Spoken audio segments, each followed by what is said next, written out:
আমি আজকে আবার একটি নতুন রেসিপি নিয়ে চলে এলাম। আর তো এখানে নিয়েছি, দেখুন আমি নিয়েছি এখানে একটা আলু। তো আমি আলুগুলোকে আগেই ভালো করে ছুলে নিয়েছিলাম। আর এবার আমি আলুটাকে একদম পাতলা পাতলা করে কেটে নেব। দেখুন আলুটার ভিতরে ফোপড়া। তো আমি আলুটাকে একদম পাতলা পাতলা করে কেটে নেব।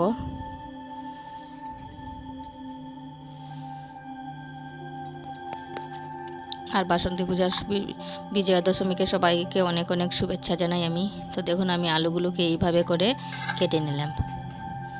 তো আমি এখন আলুটাকে ভালো করে ধুয়ে নেব। ভালোভাবে ধুয়ে এটার জল ঝরিয়ে নেব। আলুটা যাতে একদম শুকনা শুকনা থাকে। তো আমি এখন ঝুড়ির মধ্যে রেখে দেবো। একটা ঝুড়ির মধ্যে রেখে এটা জলগুলো যাতে ঝরে যায়। তো আমি একটুখানি এটাকে রোদ্রে শুকিয়ে দেব, যাতে ভালো করে জলটি শুকিয়ে যায়। তো এখন আমি নিয়েছি বড় চামচের 2 চামচ ময়দা, আর দিয়ে দিলাম সামান্য হলুদ গুঁড়ো,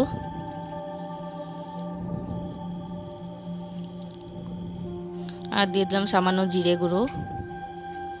আমি এখানে ছোটো চামচ থেকে একদম অর্ধেক দিয়েছি জিরা।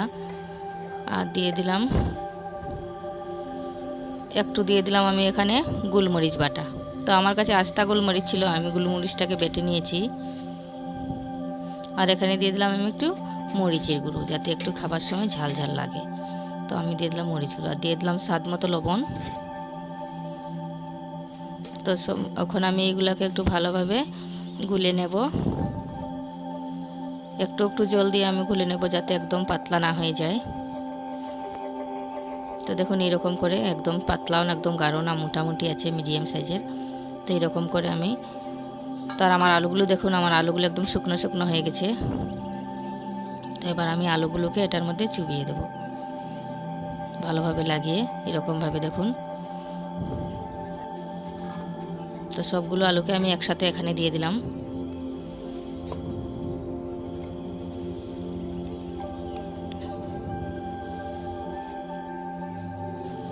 তো এরকমভাবে আমি, আর আমার রেসিপি যদি ভালো লাগে, যে যেখান থেকেই দেখছেন, আমার আরও নতুন রেসিপি পাওয়ার জন্য আমার চ্যানেলটি সাবস্ক্রাইব করে দিন, আর একটি লাইক দিয়ে দেবেন, আর কমেন্ট করে জানাবেন আমার রেসিপি কেমন হয়েছে। তো এখানে আমি দেখুন নিয়েছি ময়দা। তো এখানে আমি আবার বড় 2 চামচের মতো নিয়েছি ময়দা, টেবিল চামচের। আর দিয়ে দিলাম সামান্য গোলমরিচ গুঁড়ো, ওই বেটে রাখা গোলমরিচ গুঁড়ো দিয়ে দিলাম। আর দিয়ে দিলাম সামান্য জোয়াইন, যাতে খাবার সময় একটু টেস্টটা বাড়ায়। জোয়াইন দিলে আর সহজে হজম হয়ে যায়, কোনো গ্যাসের সমস্যা থাকে না। তো আমি দিয়ে দিলাম সামান্য এখানে জোয়াইন। তো এবার দেখুন আমি আলুগুলোকে এরকম করে উঠিয়ে নিলাম। উপর থেকে আমি আরেকটু দিয়ে দেব। তো দিয়ে আমি ভালো করে এগুলোকে লাগিয়ে নেব এরকমভাবে, যাতে ভালো করে লাগে।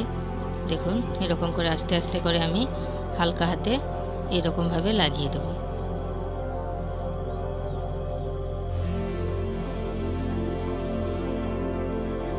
তো এরকম করে আমি সবগুলোকে লাগিয়ে নেব। তো দেখুন আমি সবগুলোকে এরকম করে বানিয়ে নিলাম। আর আমার তেলও গরম হয়ে গেছে, আর এখন আমি এগুলোকে ফ্রাই করে নেব। তো এখানে আমি সাদা তেল নিয়েছি, আর আমি তেল আগেই গরম বসিয়ে দিয়েছিলাম।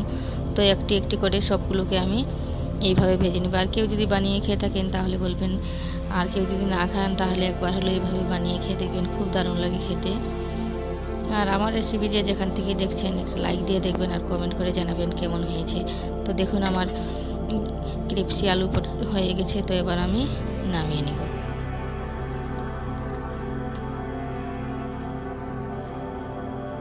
তো দেখুন কি সুন্দর রঙ হয়েছে, কালারটা দেখুন।